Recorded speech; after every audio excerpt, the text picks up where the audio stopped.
Hi everyone, অনেকদিন পর ঘুরতে বের হচ্ছি। সো ভাবলাম যে ফ্রেন্ডের সাথে একটু ঘুরতে যাই, এমনিও ভালো লাগছে না, তো কি করা যায় আশেপাশে একটা ফুড কোর্টে যাব। সো দেখি কেমন লাগে। সো চলেন।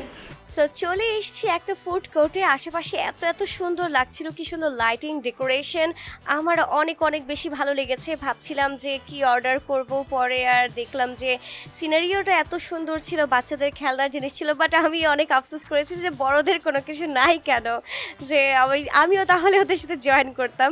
বাট এমন করতে করতে পরে ভাবলাম যে কিছু একটা অর্ডার দেওয়া যায়, পরে ভাবলাম রাইস রাইস কিছু অর্ডার দিই। সো চলে এসছে আমাদের রাইস ফ্রাইড চিকেন। তো দেখে অনেক অনেক বেশি ভালোই লেগেছিল যে খুব সুন্দর করে দেওয়া, ডেকোরেশন করা।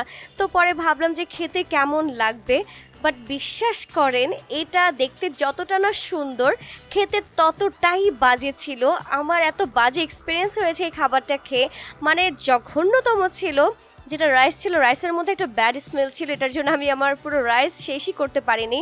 চিকেনটা কোনো মতে জাস্ট শেষ করেছি, কিন্তু এত এত ফালতু ছিল খাবারটা, কি আর বলবো। আমি পরে ওদেরকে বলেও দিয়ে আসছি যে আপনাদের এই খাবার অনেক অনেক বেশি বাজে। তো এই ছিল আমার ফুড ব্লগিং। সো দেখি পরে কি করা যায়। Thank you.